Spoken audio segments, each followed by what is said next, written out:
하기호수와 파인만 양자역학 시간입니다. 우리 지난 시간까지 3장 다 마쳤습니다. 그리고 지금 4장 들어가는데 4장의 제목은 뭐냐면 Identical Particles고, Identical Particles를 우리 한국물리학회에서 번역한 용어가 뭐냐면 꽃 같은 입자입니다. 꽃 같은 입자는 그냥 같은 입자다라는 뜻이 아니라 물리에서 특별한 의미를 갖는 Identical Particles라고 하는 의미를 꽃 같은 입자라고 부른다고 하는 거죠. 우리 3장을 어떻게 맞췄냐면 우리 알파 입자와 알파 입자 산란, 그리고 전자와 전자 산란 실험을 했는데 두 개가 서로 다르게 기술되어서 아주 이상하다라고 하는 것으로 맞췄습니다. 그래서 알파 입자와 알파 입자의 산란을 구하는 프로바빌리티는 어떻게 구했냐면 이렇게 구했습니다. 그리고 전자와 전자 산란 실험에서는 이렇게 구했습니다. 그래서 이 두 개를 볼 것 같으면 3장에서 두 꽃 같은 입자 사이의 과정에서는 특별한 간섭 규칙을 적용하기 시작했는데, 여기서 특별하다라고 하는 건 바로 뭐냐면 요거 하나 알파 입자하고 알파 입자에서는 플러스 사이 부호를 붙였는데 전자와 전자 산란에서는 여기서 마이너스 부호를 붙였죠. 여기에 대해서 특별한 설명은 하지 않았습니다. 자, 4장은 바로 이런 아이덴티컬 파티클이 이제 주제로 하는 것이기 때문에 이런 것들이 어떻게 나오게 됐는지 하는 것을 설명하게 된다고 하는 거죠. 그러면 먼저 도대체 아이덴티컬 파티클이 무엇을 아이덴티컬 파티클이라고 부르는지 정의로 시작하는 게 좋겠습니다. 자, 파인만은 어떻게 정의했냐면 By identical particles we mean things like electrons which can in no way be distinguished one from another. 전자 같은 것인데 전자는 어떤 성질을 가지고 있냐면 어떤 방법으로도 서로 구분할 수 없다고 하는 것입니다. 서로 구분할 수 없다고 하는 게 도대체 무슨 말이냐, 무엇을 뜻하는 것이냐면 두 입자를 서로 바꿔놓아도 바꿔놓은지 절대로 알 수 없는 입자가, 이게 바로 아이덴티컬 파티클스를 가장 간단하게 설명한 것입니다. 근데 사실은 이렇게 두 입자를 바꿔놔도 절대로 알 수 없다라고 하는 것은, 이것은 거시 세계에는 없는 개념입니다. 자, 이거는 양자역학을 적용하는 세상에서만 존재하는 개념인데, 왜 그러냐면 고전역학에서는 어땠습니까? 우리가 모든 물체든 그 물체의 뉴턴의 운동법칙을 적용해서 우리가 무엇을 알 수가 있습니까? 그 물체의 위치를 시간의 함수로 알 수가 있죠. 그래서 우리가 실제로 보지 않더라도 구분이 가능한 것입니다. 그래서 여기서 뒤바꿔 놔도 모른다라고 하는 것이 무슨 그걸 측정할 수 있는 장치가 없다든가 또는 이렇게 세밀하게 관찰할 수가 없다든가 이런 뜻이 아니라 원칙적으로 그것이 가능하지 않다라고 하는 뜻이죠. 양자역학의 세상에서는. 그래서 두 똑같은 꽃 같은 입자의 산란 실험을 할 것 같으면 어때요? 이제 그러면 도대체 이 미세계는 볼 수도 없는 세계라고 하는데, 미세계 입자들, 전자들과 같은 이런 입자들은 꽃 같은 입자라는 것을, 아이덴티컬 파티클이라는 것을 도대체 어떻게 알게 됐느냐? 그 꽃 같은 파티클을 가지고 한 실험 결과를 가지고 알게 된 것이죠. 그 실험 결과가 어떻게 되냐면, 꽃 같은 입자를 실험에서는 어떠냐면 카운터에 이제 입자가 들어오죠. 우리가 3장에서 했습니다. 이제 두 입자를 하는데 두 입자를 어디서 봤습니까? 질량 중심 좌표계에서 봤죠. 질량 중심 좌표계에서 보면 두 입자가 항상 이렇게 와서 이렇게 간 거죠. 자, 이렇게 했을 때 카운터에 이제 입자가 들어오는데, 입자에서 두 입자가 A와 B라고 이름을 붙였다면 카운터 입자 중에 어느 하나가 도착하는데 이게 A가 도착했는지 B가 도착했는지, 우리가 우리 실험에서 항상 타겟과 프로젝타일 이렇게 정한다고 그랬죠. 타겟이 도착했는지 프로젝타일이 도착했는지를 구분할 수가 없다고 하는죠. 근데 구분할 수가 없으면 양자역학에서는 어떻다고 그랬습니까? 우리가 구분할 수 있는 결과라고 하면 각각의 확률을 더해주고, 구분할 수 없는 결과는 뭐냐면 구분할 수 없는 결과에 앰플리튜드를 더해줬죠. 이렇게 앰플리튜드를 더해주면 무슨 일이 벌어졌습니까? 간섭을 했습니다. 그래서 구별할 수 없는 원래의 경우와 뒤바꾼 경우는 이 두 개가 구분할 수가 없으니까 간섭하는 경우고, 한 사건의 앰플리튜드는, 그래서 여기서 자, 여기 두 입자가 이제 산란을 했는데 이 산란한 것의 앰플리튜드는 A가 들어온 앰플리튜드와 B가 들어온 앰플리튜드를 더한, 이게 바로 간섭한 거죠. 그렇게 간섭한 것을 합한 것이 한 사건의 앰플리튜드가 된다고 하는 것입니다. 그런데 but interestingly enough, the interference is in some cases with the same phase and in others with the opposite phase. 그래서 이렇게 두 앰플리튜드를 더하는데 이게 재미있게도 interestingly enough 굉장히 재미있게도 어떠냐면 더할 때 어떻게 하느냐 페이즈를 가지고 더해줘야 된다. 다시 말하면 어떨 때는 같은 페이즈로 더해주고 어떤 때는 opposite phase, 정반대의 페이즈로 더해줘야 된다라고 하는 것입니다.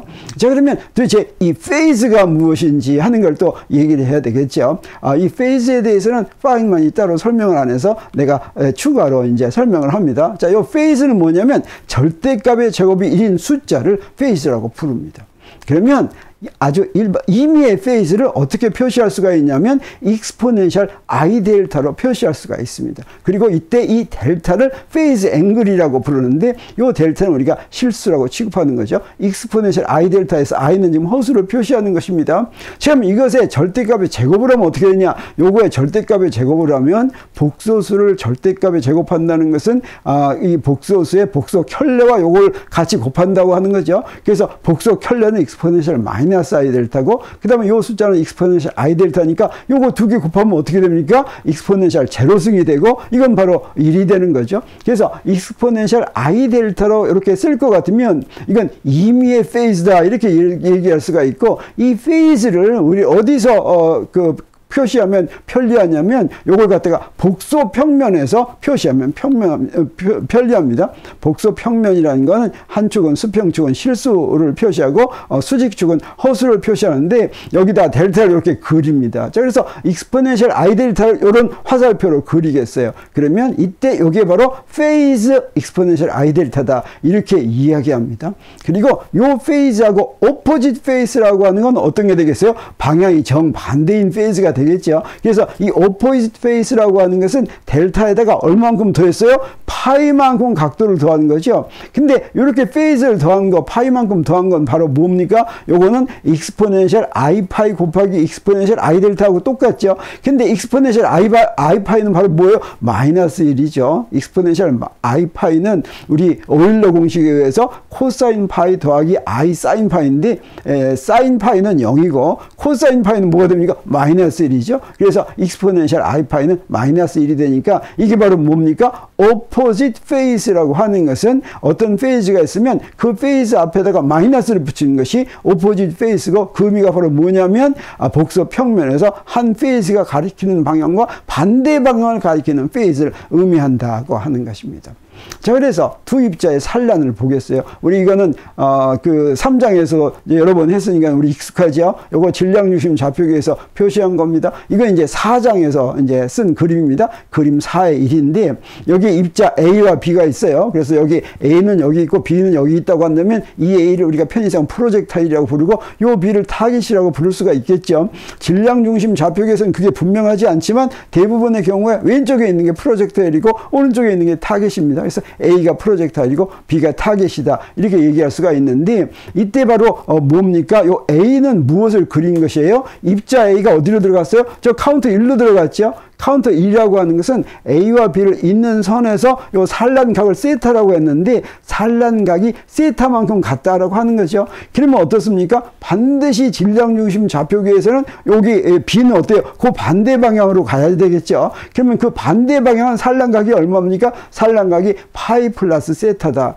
파이 마이너스 세타다라고 하는 걸 우리가 알 수가 있겠습니다. 그래서 A가 1방향으로 가고 B가 2방향으로 산란한 요거의 앰플리튜드를 우리가 F 세타라고 이렇게 정하면 그러면 자 이런 일이 요 A가 일어날 확률이 바로 뭡니까? 요게 P1은 F 세타를 제곱한 거 요게 이제 이런 확률이 이게 일어날 확률이죠. 지금 이 경우 두 입자는 아직 똑같은 입자가 아닙니다. 그러면 입자 B가 A 1방향으로 가는 경우 요게 이제 B의 그림입니다. 이 입자 B가 A 1방향으로 간 거 그러면 이제 요게 세타가 되는 것인데 그러면 A는 어디로 갔습니까?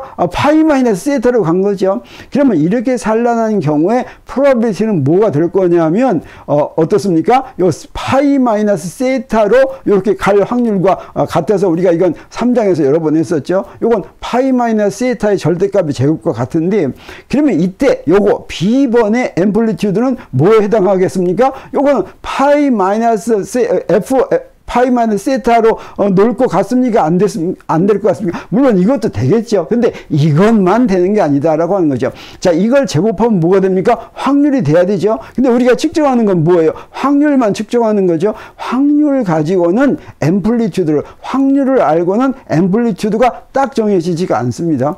앰플리튜드를 알면 그것의 절대값을 제곱하면 그게 확률인데, 확률을 알면 이 확률로부터 앰플리튜드는 어떻게 하느냐? 앞에 있는 페이즈를 곱해줘도 다 똑같은 확률이 된다고 하는 거죠.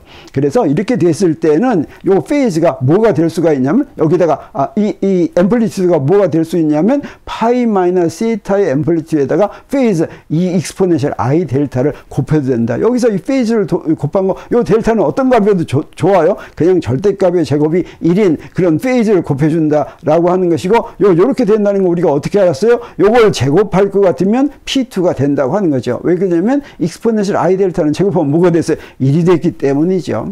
자, 이것은 두 입자 A와 B의 산란을 본 것인데, 이제 두 입자가 똑같은 입자라고 한다면 어떻게 되냐? 그러면 A와 B를 구분할 수가 없죠. 다시 말하면 요 A 프로세스와 B 프로세스를 구분할 수가 없습니다. 저 1이라는 카운터로 A라는 입자가 들어갔는지 B라는 입자가 들어갔는지를 알 수가 없는 거죠. 이렇게 구분할 수 없을 때 두 입자 중 하나가 1방향으로 가고 나머지는 2방향으로 산란한 거 하고 그걸 구분할 수가 그러니까 요거 두 입자 중 어떤 하나가 A 방향으로 들어가고 그다음 다른 하나는 B 방향으로 1이라는 방향으로 가고 2라는 방향으로 갈 그런 앰플리튜드는 우리 어떻게 쓰면 되겠습니까? 그 앰플리튜드는 F 세타하고 그 다음에 이제 두 번째가 들어갈 앰플리튜드, 그게 바로 무엇입니까? 여기 익스포넨셜 I 델타를 곱해준 것이죠. 자, 요거 곱해준 것을 여기 이제 곱해주면 되는데, 그때 요게 바로 뭐냐면 두 입자의 교환할 때 요 페이즈를 반드시 붙여줘야 됐죠. 왜냐면 요걸 제곱하면 일이 없어지니까.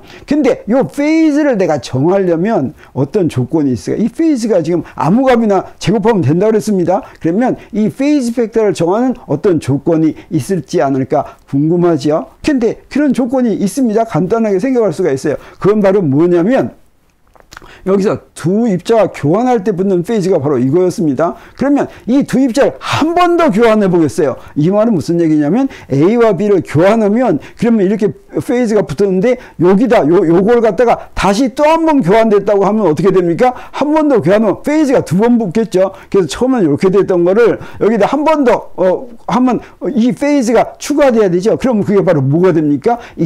익스포넨셜 EI 델타가 되죠. 근데 한 번 더 교환하면 그건 뭐하고 똑같아졌어요? 첫 번째 거하고 같아졌죠. 그래서 이건 뭐하고 같아져야 돼요? 그냥 F세타하고 같아야 되죠. 그래서 페이즈 팩터에 대한 조건이 있습니다. 두 번 하면 1이 돼야 된다라고 하는 것이 바로 조건이 되겠습니다. 그래서 요걸 만족하는 페이즈 팩터를 구하면, 그러면 그 페이즈 팩터가 뭐가 나올까 볼 것 같으면 어떠냐면 there are only two possibilities. 자, 제곱을 해서 이거는 지금 절대값 제곱한 것이 아니라, 절대값 제곱한 거는 어떤 경우나 다 절대값 제곱하면 이제 1이 되지만, 요건 어때요? 똑같은 걸 제곱한 거죠. 같은 수를 제곱해서 1이 될 때는 초이스가 딱 두 개밖에 없다고 하는 거죠. 그래서 하나는 뭐냐면 exponential I 델타가 equal to plus 1 or is equal to minus 1. 그렇죠. 무엇을 제곱해서 1이 되려면 그것은 플러스 마이너스 1밖에 없습니다. 똑같은 걸 두 번 곱해서 1이 되는 건. 그래서 either the exchange case contributes with the same sign. same sign이라고 하는 것은 여기다가 same sign은 exchange 한 경우에 이 페이즈 팩터가 플러스 1인 경우죠. 그리고 or it contributes with the opposite sign. 여기서 opposite sign이라고 하는 것은 이 페이즈 팩터가 마이너스 1이 되는 경우다라고 하는 거죠. 근데 자, 이건 어떻습니까? 우리가 지금 논리적으로 구한 것입니다. 관찰해서 아는 게 아니죠. 이 논리적으로 구했는데, 논리적으로 구했더니 또 두 개의 똑같은 입자의 경우에는 한 번 교환하면 프로바빌티가 같게 만들기 위해서는 교환된 건 페이즈가 붙어야 되고, 두 번 교환된 거는 원래 것과 같아야 되니까 어떻게 됩니까? 페이즈를 제곱하면 1이 되는데, 그러려면 페이즈는 뭐밖에 없어요? 플러스 1하고 마이너스 1밖에 없다고 하는 거죠. 근데 놀라운 사실이 있습니다. Both cases exist in nature. 플러스 1인 것과 마이너스 1인 것이 자연에 존재하고 그게 따로 존재한다고 하는 거죠. Each for a different class of particles. 어떤 입자냐에 따라서 입자의 종류에 따라서 플러스 1일 때가 적용이 되기도 하고 마이너스 1일 때가 적용이 되기도 한다라고 하는 것입니다. 그래서 그 두 개 적용되는 거를 나눠가지고 그런 종류의 입자에다가 이름을 따로 붙여줬습니다. 그게 바로 뭐냐면 보제 particles and 페르미 particles예요. 보제하고 페르미는 사람 이름인데 이 사람 이름에 대해서는 나중에 다시 설명할 기회가 있습니다. 자, 그래서 particles which interfere with a positive sign are called 보제 particles, and those which interfere with a negative sign are called 페르미 particles. 그래서 두 개 뒤바꾼 경우하고 서로 더해주는데, 앰플리튜드를 더해주는데, 플러스 사인, 같은 사인으로 그렇게 더해줘야지만 되는 놈, 그런 입자들을 전부 다 보제 파티클, 보제 입자다, 이렇게 부른다고 하는 겁니다. 그리고 거기다가 네거티브 사인을 붙여주는 거를 페르미 파티클이라고 붙여준다고 하는 것인데, 우리 3장에서 알파 입자 할 때는 어떻게 했습니까? 거기 플러스 사인 붙여줬죠. 그래서 알파 입자는 우리 보제 파티클이다라고 하는 걸 우리가 알 수가 있겠어요. 그리고 일렉트론과 일렉트론은 어떻게 됐습니까? 여기 마이너스 사인 붙여줬죠. 그래서 일렉트론은 페르미 파티클이다라고 하는 걸 알 수가 있겠습니다. The 보제 particles are, 여기 종류를 알려줬어요. The photon, the mesons, and the graviton. 여기서 photon은 한 가지 종류밖에 없으니까 the photon 그랬습니다. 메존에는 이게 중간자라고도 부르는데 여러 가지 종류가 있어요. 파이 메존도 있고 로 메존도 있고 이렇게 요 메존들을 그래서 여러 개가 있어서 메존스 그랬습니다. And the graviton, graviton은 중력자라고 하는 것이고, 그래서 포톤과 메존과 그래비톤 이런 것들은 다 상호작용을 매개하는 입자로 이용이 되는 그런 입자들입니다. 포톤은 전기력을 매개해주는 입자고, 메존은 핵력을 매개해주는 입자고, 그래비톤은 중력을 매개해주는 입자다라고 생각할 수가 있습니다.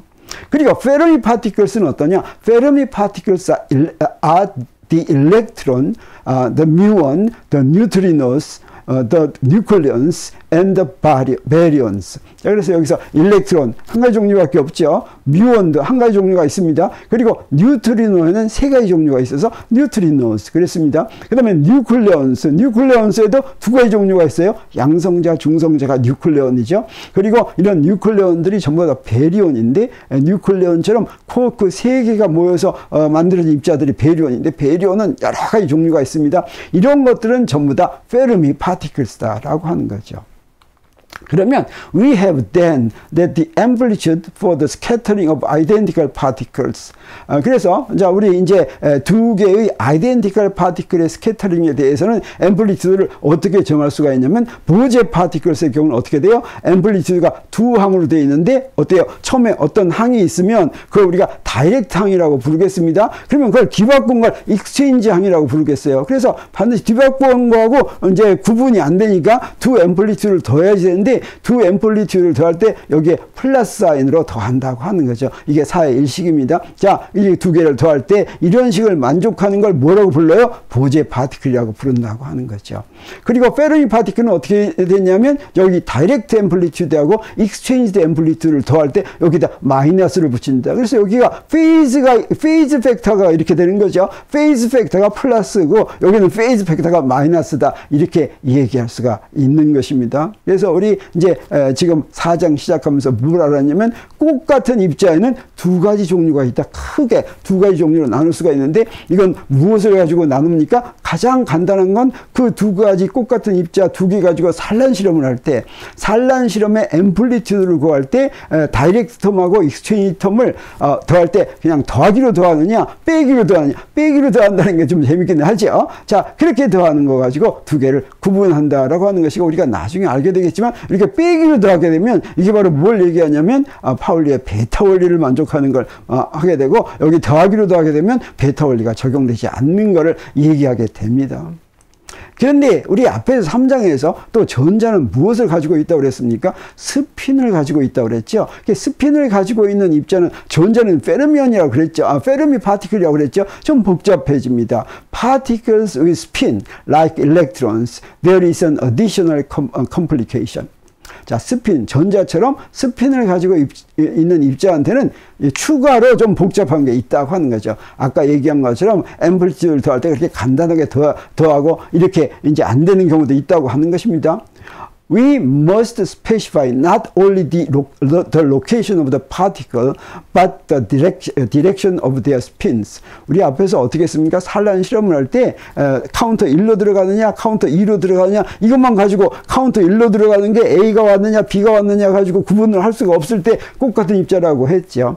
근데 추가의 양자수, 스핀 같은 걸 갖고 있으면 그때 A와 B가 똑같은 스핀 상태여야지, 만약에 서로 다른 상태라고 한다면 똑같은 입자에 대한 그런 게 적용되지 않는다라고 하는 겁니다. 그래서 we must specify not only the location but also 뭐또 direction. 그래서 direction도 같은 것이어야지 똑같은 입자에 해당한다고 하는 게 되겠어요. 그래서 it is only for identical particles with identical spin states that the amplitude interfere with the particles are exchanged. 이 경우에 두 똑같은 입자라고 하더라도 똑같은 스핀 스테이트까지, 스핀 스테이트의 경우에는, 전자의 경우에는 스핀 스테이트 두 개 있었죠. 스핀 업하고 스핀 다운하고. 그러니까 스핀 업과 스핀 업인 그런 입자들이 두 개가 산란 실험할 때, 그때 이제 두 개를 교환한 두 바뀐 게 이제 그 앰플리튜드가 더할 때, 그때 익스체인지 할 때 앰플리튜드가 플러스가 되냐 마이너스가 되냐 이런 걸 한다고 하는 거죠.